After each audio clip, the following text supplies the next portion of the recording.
or not guilty of the felonies wherein you stand indicted? Not guilty. How shall you be tried? By God and my country. The exact time when Paul and Maggie Murdaugh were murdered. At the end of the investigation, it was obvious. I'm not here to work with them, okay? And the whole point is to have this not fall into the wrong hands. This case is unique, it's unprecedented in South Carolina history.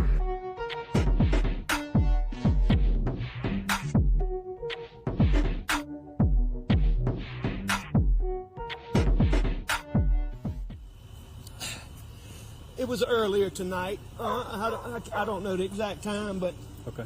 I left. I was probably gone an hour and a half from my mom's, and I saw them about 45 minutes before that.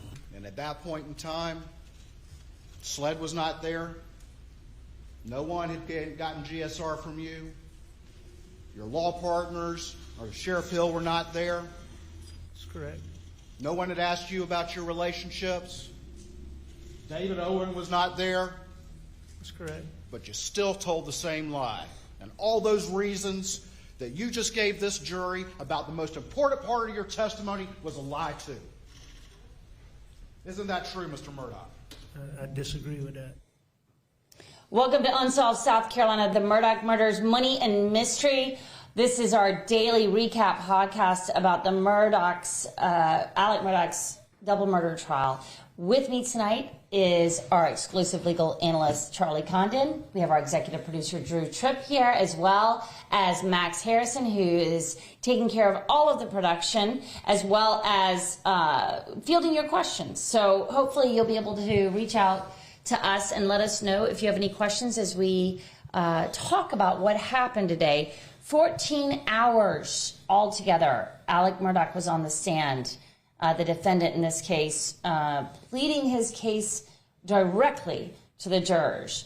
And today was about cross-examination. And you just heard pretty much the finale for Creighton Waters, right? There was a little bit of a rebuttal, or a redirect, sorry. Not much of one. No, yeah, exactly. So, I mean, really, he came back in for a little bit, but what we heard was what he was trying to get across, that he was still lying to these jurors. So what do we think about how Defendant Murdaugh handled his story today?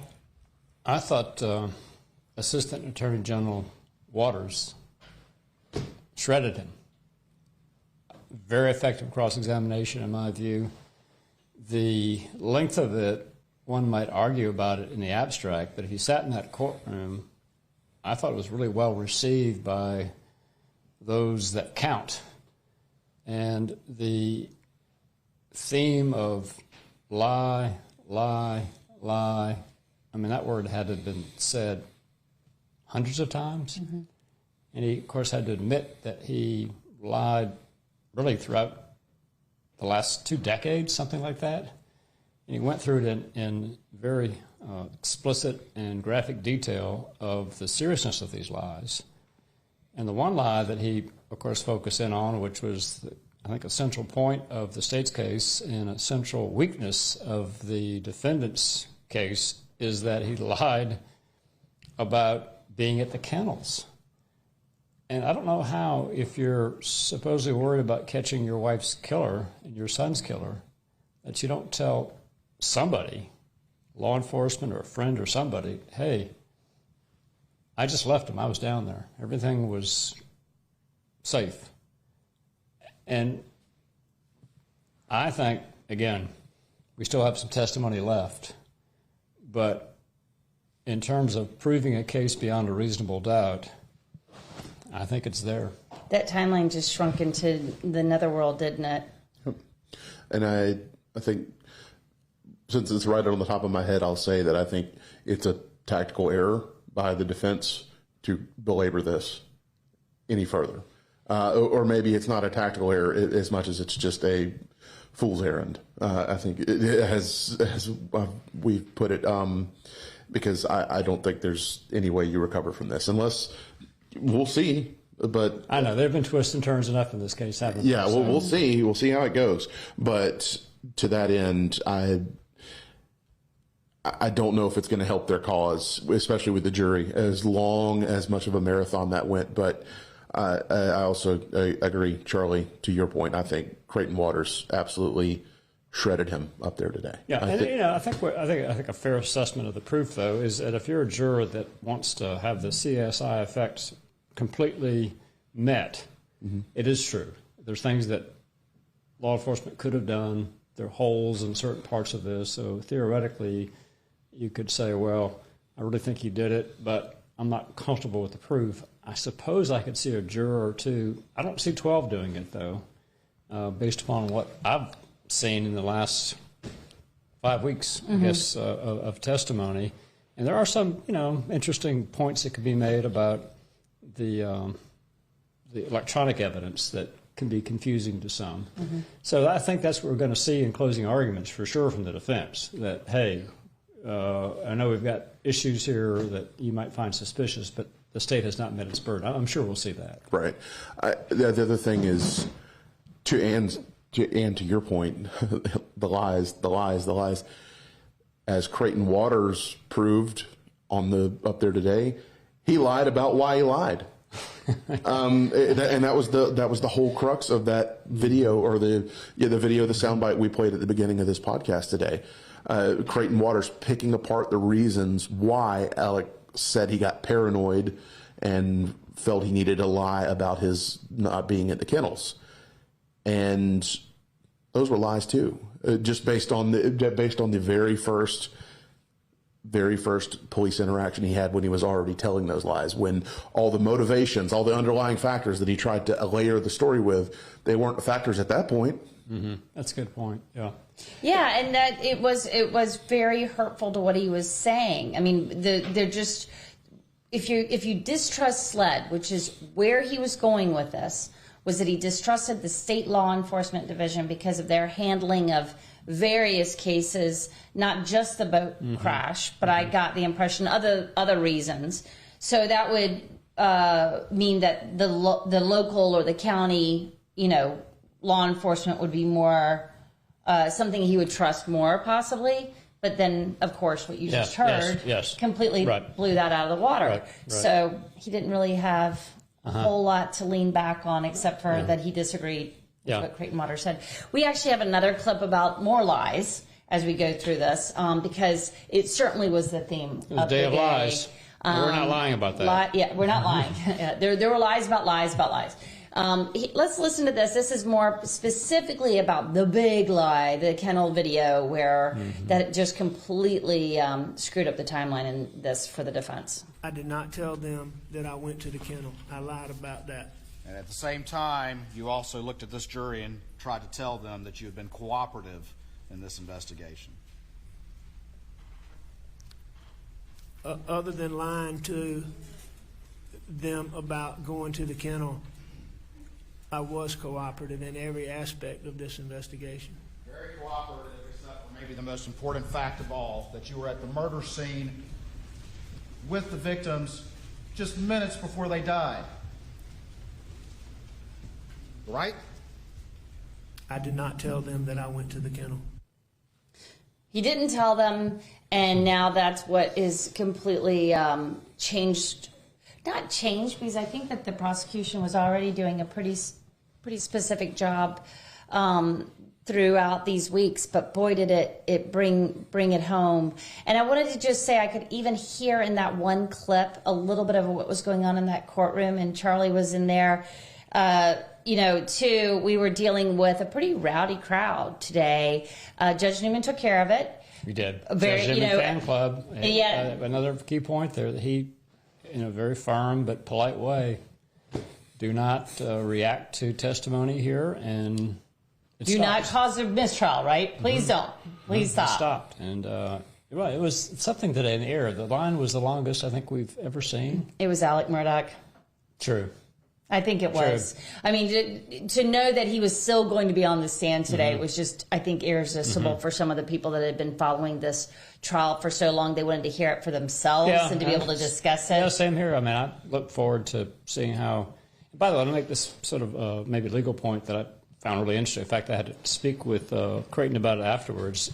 you're typically taught in cross-examining anyone not to ask these open-ended questions like why.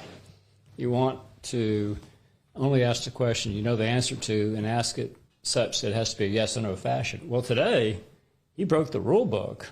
I don't know, what do you think, 25 or 50 why questions? Why'd you do this? Why do that? And I didn't see him get burned one time with that. It was very effective, and it really worked quite well. So I may have to rethink that rule in my own head. It was very effective. I didn't know that was a rule in the That's in the generally legal taught rule book. that, and just been my experience. You better be careful in asking these open-ended why, because it gives them a chance to put forth information you may not want them to put forth in the fashion they're putting it forth. And so you're allowed to control them with these yes or no questions, and then they can explain that's your typical rule. And he did that for a lot of this examination, but there was many times he would ask the supposedly forbidden why question, and it worked out quite well for him. Yep.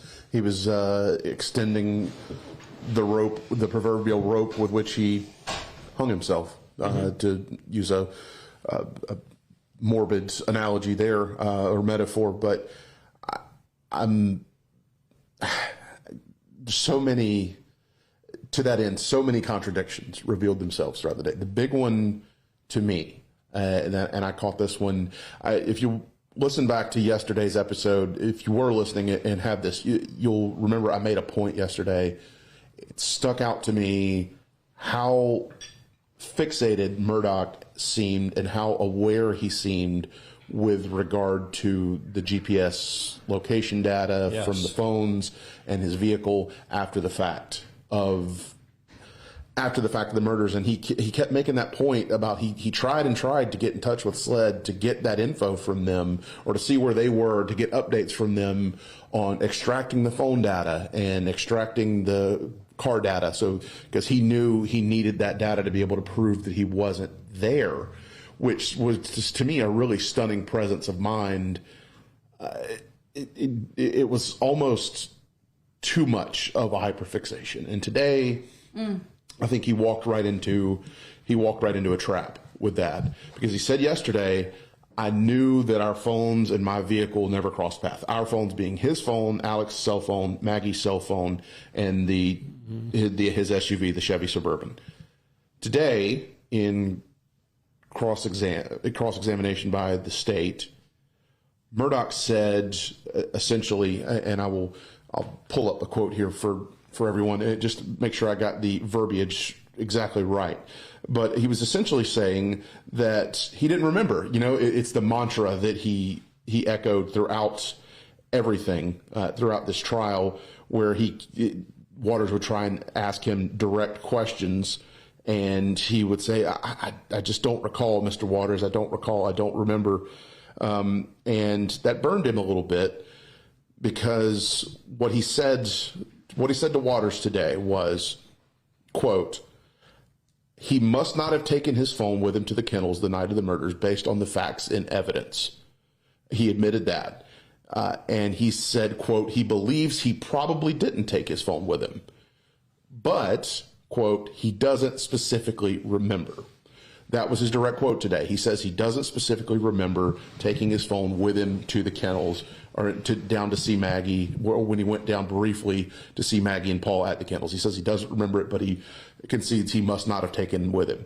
However, he got back up there in redirect with Jim Griffin late in the afternoon, and he said verbatim, just as he said yesterday, he knew his phone and Maggie's phone and his car were never together at any point in time the night of the murders. Why would he know that? How could he know that if he didn't know it 3 hours earlier when he was testifying for the state? He couldn't remember, and here he is a couple hours later with Jim Griffin, and he knew their phones were never together, and he didn't have his phone. Just a huge contradiction. And Jim Griffin, sure, that was it. Oh, sure. And he just quickly dismissed it and moved on to the next thing. Like, shut up. Stop talking about this. Ixnay, one of those type of things. That's the vibe. That was the tone I read in Jim's voice. But right there, he walked himself by sticking to his script and continuing to talk, and by Creighton letting him talk. He walked himself right out on that plank. Well, and there was a couple of things, and Creighton Waters noticed it enough to bring it up again. He said, the first time he was asking Alec, it might have even been yesterday, when he was asking Alec what he did when he went down there, got the chicken out of Bubba's mouth, and then he said, and then I got out of there. And then so Creighton brought it up today. He goes, "You got out of there, huh? You got out of there."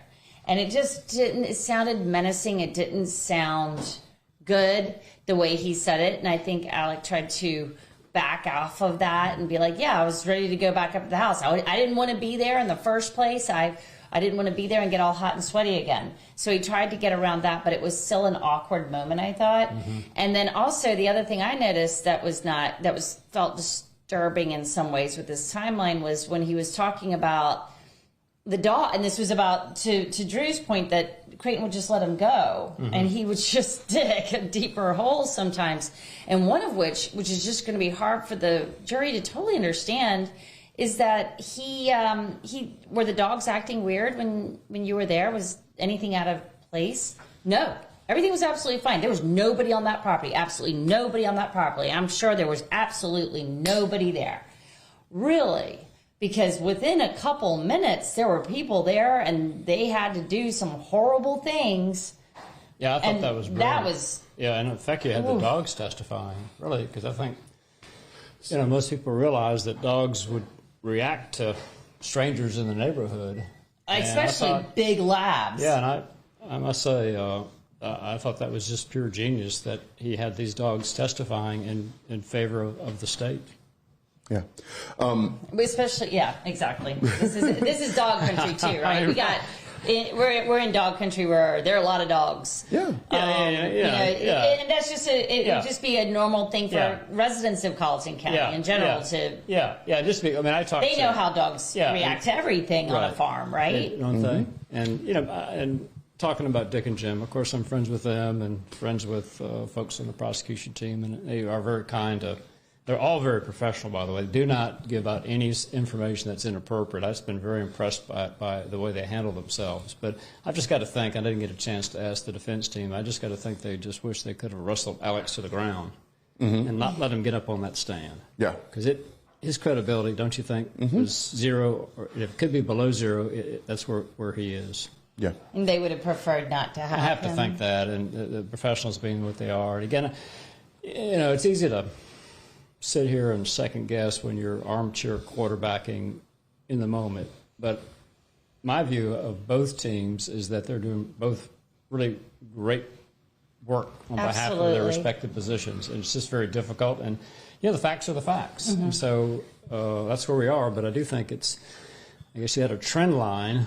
The state wants to end strong, and I think they're there. And we'll see what the defense can do in the next couple of days. Stop me if we have this soundbite pulled, but I did want to read it because I thought it, and you started touching on it just a second ago. And I know we've talked about this before, but what I really was looking for today and looking for from anyone, defense or the state, was a plausible alternative theory. Mm-hmm. Like what is it? What if this isn't what happened, then what happened? And Creighton Waters today really dug in on Murdaugh and made a point. And I'm going to read a little excerpt from it here. He started going on about random vigilantes, and Murdaugh broke down crying, and he said, if you saw what I saw regarding Paul, if you saw the way that he had been done, you'd know that whoever did that to Paul and murdered him that way just had to hate his guts. Or he didn't say hate his guts, but I'm paraphrasing a fair amount here. That was the point that Murdaugh was trying to make, is that he fully believed whoever killed Paul, and he says he still believes to this day, whoever killed Paul, it had something to do with the boat wreck. He was very clear to say he didn't think anybody that was involved in the actual boat crash. Yeah, he was clear about that.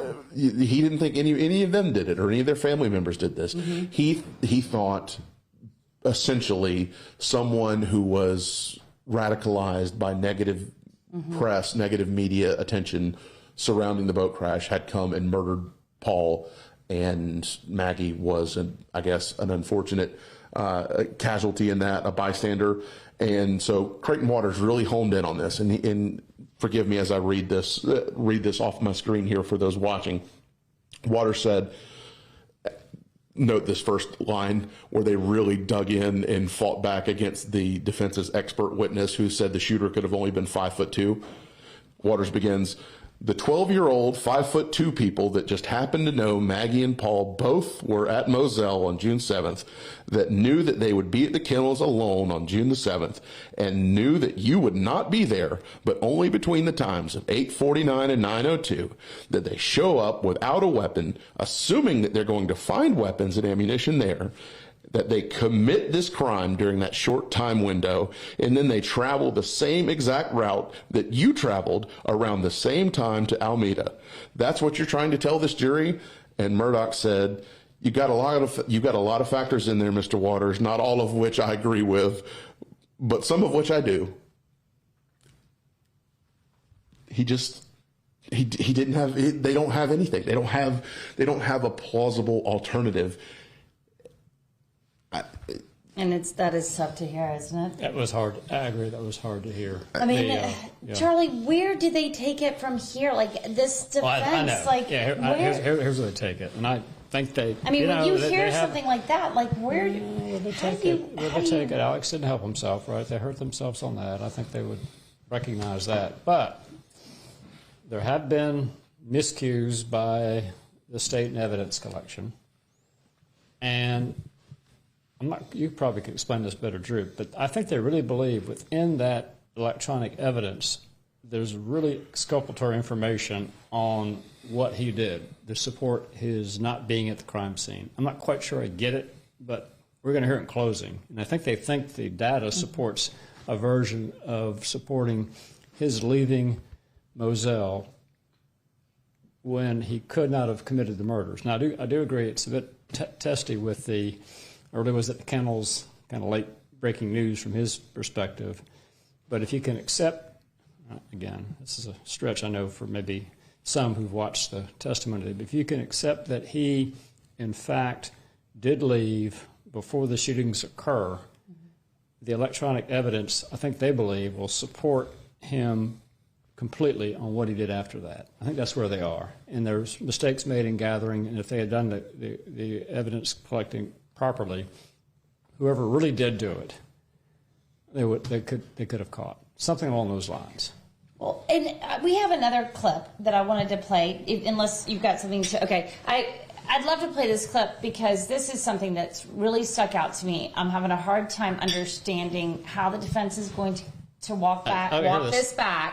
About the steps. So what we understand from the data that was on the defendant's phone was that throughout the day he had been, walking various steps, but he was walking at a certain pace. It wasn't a fast pace. It wasn't a slow pace. It was just a person walking around his property. And then all of a sudden from 9:02 to 9:06 p.m., which would be when he was getting up to go to Alameda to go see his mom, all of a sudden he does 283 steps in a matter of 3 times faster pace than he had done before. Here you go. This is what he was telling us. I was getting ready to go to my mom's house. Getting ready to go? I thought you took a shower already. You were just laying down on the couch. What all you need to do to get ready to go to your mom's house? I mean, there wasn't anything to get ready in that aspect, but I was getting ready to go. I was preparing to leave. Doing what? I don't know if I got up, went to the bathroom. I don't know. I can't tell you exactly what I was doing. And that's far more steps in a shorter time period than any time prior, as you've seen from the testimony in this case. So what were you so busy doing? That's going to the bathroom? No, I don't think that I get on a treadmill? Went to the bathroom. No, I didn't get on a treadmill. Jogging place? No, I didn't jog in place. Jumping jacks? No, sir, I did not do jumping jacks. What were you doing, Mr. Murdaugh, for those 4 months? Preparing to leave for my mom's house. What? What does that mean? I mean, you're in the front room on that couch where you say you laid down. The Suburban's just right outside. What all are you doing? I don't know if I got up and went to my room, went to the gun room. Wow. Exhibit A on why defendants shouldn't testify unless they have clear messaging. But having said that, there is testimony that the phone can log steps quickly. and it's not accurate on distance. And it wouldn't surprise me. They've got time to put somebody else back up, or one of these experts that have it. It wouldn't surprise me if they ask a question or two about that, how that could be misleading information. That hurt him. Yeah, I mean, I think everybody in the, we were talking about it earlier. Is I could think 5 things off the top of my head. Obviously, he was under pressure and just didn't know what to say to that, or hadn't thought about that point. I'm like, you could have been running up and down steps or something, or maybe like somebody else said, they were like, well, maybe you're looking for your keys, or maybe you had to go do this or that, or looking for your phone. Right. And where was your phone? And just to be clear, that they had on that graph previous time periods in which the steps were so much shorter. And so here you have this massive amounts of steps, right when he shouldn't be walking around at all, really. Well, and what also bothered me about the fact that it was 283 steps. Wow. Well, it was 283 steps was also counted on some of the victims' phones at various times. And I'm just wondering, if we were out at Moselle, how many steps it would take to walk from the kennel to the house. Yeah, 1,100 feet. Yeah. That's, you divide that by 3 for a guy who's Alex size. So say 1,000, that's 333. That's pretty close. So 1,100 feet is 900 feet is 300 yards. That's 300 steps for a man about 6'4". Doesn't make sense. But didn't you finally get the what I thought was, to me, they finally let the state with their questioning. They had him on the golf cart with the weapons. Oh yeah. And that made a lot of sense, how you could get around and then how you could do these killings and get back to the house and the golf cart. Yeah, it really speaks to that theory of somebody being shorter than 6'4" too. If he's just sitting there on a golf cart when you fire the weapons. I know, and I guess the simplicity of their questioning on that theory, I thought, wow, this really makes a lot of sense. It was just he had the blackout rifle right there, and he had the shotgun. He's riding around with Paul. And he knew he was going to do the deed, and he just used the golf cart to catch him sort of unawares, and there you have it. The only thing Murdaugh said today that I thought was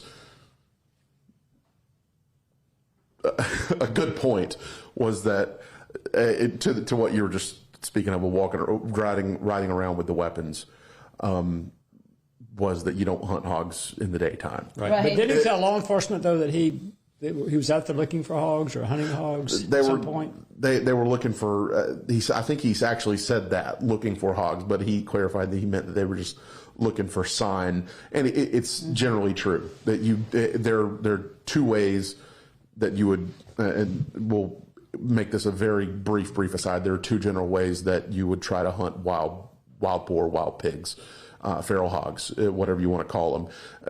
Most likely, if you're doing it without hounds and dogs, you're doing it at night because that's when they're active. Right. So you're not going to just find them out in the day like you would a deer or some other game animal. But am I correct that the rifle they think was used, the one that was left inside, they found had a scope on it, right? So this is the rifle that's terrible for hog hanging anyway. The one that they think it's missing. The one that they think's missing, and the one that they think was used. It has a bad scope. It didn't have the night vision scope. Honestly, with a red dot sight on it, it's a pretty nice little accessory to put on a rifle. But can't you just say, "Hey, Paul, let's just ride around with a shotgun in the rifle and see what we see? If we see something interesting, we'll target practice." I can 100% buy it. The simplicity of it all made a lot of sense to me on how he could have pulled this off. One person. Where my mind went with all this is we've heard testimony repeatedly that Paul normally, after his rifle got stolen, he continued to normally use Buster's Black 300 blackout rifle, the twin, just opposite color. One, right? Yeah, and we recall from earlier on in the trial where the SLED weapons expert, the forensic weapons expert, testified that weapon wasn't properly cycling when he was trying to fire it. A semi-automatic weapon, which is what an AR-15 rifle is, you pull the trigger, the bullet fires, the mechanism springs, it ejects one shell, loads a new one, you pull the trigger again. And that in theory works from now until the end of time. You pull the trigger, the machine works how it's supposed to, and you just keep pulling the trigger, and it works every single time. He testified that it was not cycling, which is how you would describe that. He testified it wasn't cycling. And we've heard a lot of testimony that, we even heard Alec testify yesterday that Paul never cleaned his guns like he should have. He made a point to say that Paul didn't clean his guns like he should have, and he didn't take care of them like he should have. And, you know, all the testimony we heard about Paul continuing to use Buster's gun for a long time, and then we hear that Buster's gun wasn't working properly. Well, toss that one aside and pick up the new one that might not have as cool a scope on it. Right. Start using it. That explains why he went and got a red dot sight and put on it. Maybe the other one wasn't working for a while. That's where my mind went. That's very interesting.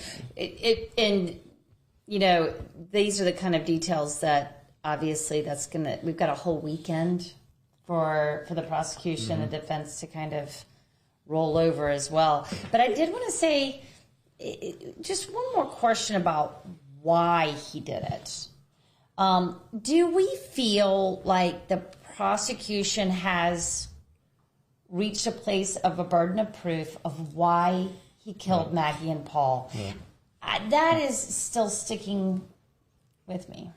Like, do we have a why? Well, of course, you don't have to prove motive. You don't have to have motive, motive, criminal right? case or murder case. However, hear me out on this. And as he testified upon hour, you know, you throw out the paranoia and the not thinking clearly and the money drying up and being confronted that day, and then that, to me, very interesting information that he was having withdrawals the day before, presumably that they weren't letting him have any pills.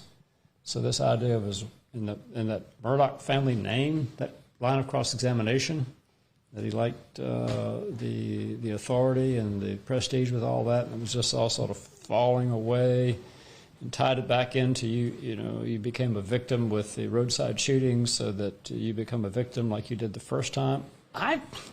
You bought it. I felt better, I mean, just in terms of the shocking thought that you would kill your own son and your own wife, just seeing him on that stand and how he repeatedly had to admit to lying for decades and hurting so many people. I know you're not supposed to use that for character to say that you had propensity to commit crime, but I just sort of saw him as somebody that could cross that line that you would, in the abstract, think would be uncrossable. Now, having said that, we do know they tested this, the defense, and they focus and that's grouped still it. too hard. We know that, and we're going to hear that all. I mean, that's going to be another. I mean, that itself can, in a way, create a reasonable doubt. Maybe with some. It's going to be hard for this jury. It would be hard for anyone to convict a man of killing his wife and son without a good reason. I know. So, and not having seen it in person, which we can all talk about circumstantial versus direct evidence, but which is another interesting point, because a lot of people think eyewitness testimony is very unreliable. You know, some current scientific information. So the fact that this is not eyewitness doesn't mean that it's not reliable. So here we are. I think we've very clearly, and this is credit to Dick Harpootlian, we feel miles and miles away after today from he was worried about loss of reputation and his impending financial collapse. We feel miles and miles away from that. And we feel much, much closer to he's a damn liar and he's got no explanation for why any of this doesn't add up.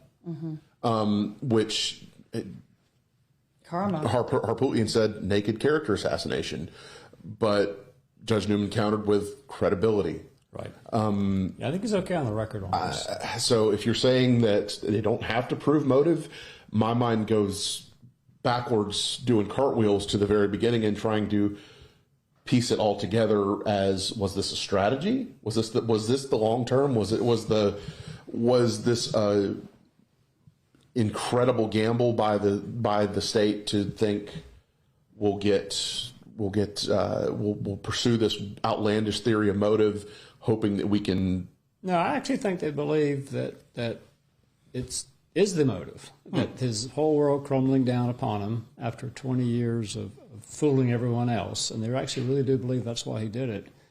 And of course, as you point out, if you didn't have any motive here, you just put up this case without that at all, I think they would have a problem getting 12 to agree on it. So I think I feel it's done in good faith. Just the way you phrased it right there, whole world crumbling down upon him, that zoomed me out a little bit, and you look at the bigger picture of I was looking specifically at, okay, he had financial crisis, and his reputation, but it's not just, those things aren't islands. It's a globe.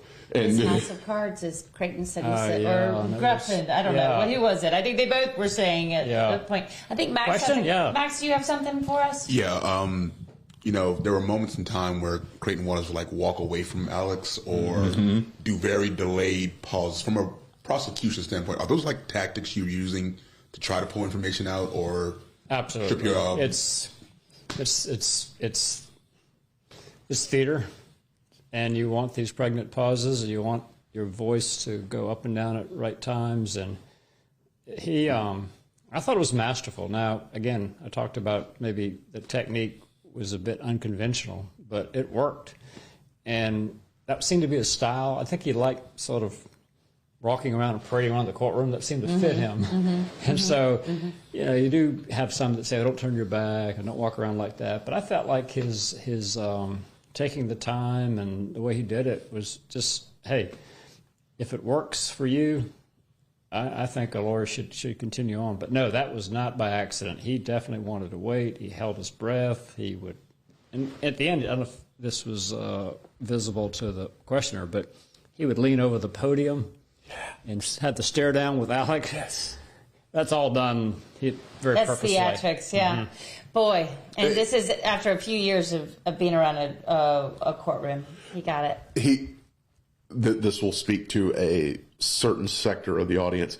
It's the Willy Wonka meme, the Gene Wilder meme, where he's just sitting there with his head on his. Go on, do you don't say. And he was just staring Murdaugh right in the face, and those pregnant pauses. To Max's point, it was clearly eating Murdaugh up. He could not stand the pregnant pauses. He had to fill the silence. Speaks back to Creighton's apparent strategy: get him talking, keep him talking, because eventually he's going to talk himself into some trouble. And then I think we talked about this yesterday, but the Murdaugh's very clear strategy of not just Murdaugh, but a lot of witnesses, they talk to they start off answering, they'll look over at the prosecutor or the defense attorney, and then they'll turn to the jury. And Murdaugh, for the whole time, was just trying to have a conversation with that jury. Creighton goes to the other side of the room. He did. And wouldn't let him talk to that jury. Well, there's a lot there. Yes, what a day. What a day. What a week. It's extraordinary. I don't think, and I do believe, the testimony, the 14 hours that Alec Murdaugh was on the stand, it is something that we're going to be sifting through for a long time to understand exactly what happened later. But thank you so much for joining us for this Friday evening. We will have much more for you on Monday. What we're expecting to happen is on Monday we're going to have 4 more defense witnesses. If they hold to their plan, they're going to have 4 witnesses. They're going to have probably a couple of witnesses as a rebuttal. Yeah, I'm confident Dr. Kinsey's going to be. I just can't imagine he wouldn't be their last strong witness. So Ken Kinsey would be the person who kind of breaks down that crime scene, the forensics again? He's going to show how This is for the state, by the way. Right. And you get a chance if in order of cases, the way that works is the defense puts up their case. If they don't have to, but if they put one up, you're allowed to put rebuttal only to, you can have any witness you want to do it, but only in response to the information brought up in the defense case. And so the defense made a really big point to Creighton's, cynical question on cross-examination about the 12-year-olds, the 2 12-year-olds. And so I'm sure the crime scene expert from Orangeburg from the sheriff's office is going to testify that no, it's entirely possible. I know you were saying in your states, in the defense case, that no, it had to be someone really short. It couldn't be Alex. I'm confident he's going to say it could have been Alex. Well, and we've seen him. I've seen him for the last couple of days. He's hanging in there. Scoping it out, Yeah, seeing what's going on. And then we're going to have, so we're going to have that. We're going to have a couple of witnesses, we're told, by the state, if they feel like they still need to put it up. That would be probably on Tuesday. Wednesday, we're thinking Tuesday, Wednesday, we're looking at closing arguments. There's still some discussion by Judge Newman and both teams about how long those are going to take. Right.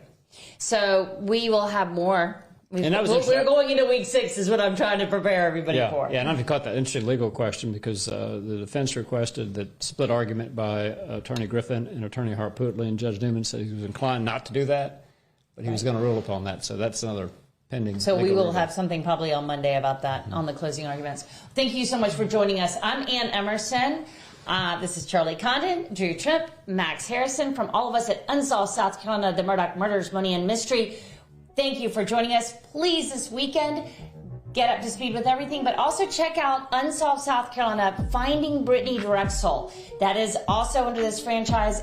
Fascinating case, more documentary style, as we started our Murdaugh with more than a year ago, Drew.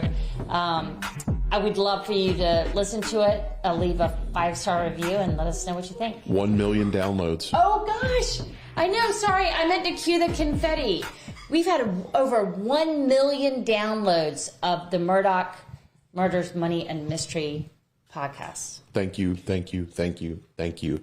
Anyone who's ever listened, anyone who's still listening every day, please go back, check out our archives. We've got a lot of episodes from before this trial ever started. As Ann mentioned, we've got another show that we're doing right now. We're trying to get the next episode out this weekend, Finding Brittany Drexel. Please, thank you for your support. It means a lot. Yeah, thank you so much. And I'll let us wrap up now, but I do appreciate it, and we will see you on Monday. Night. Good night.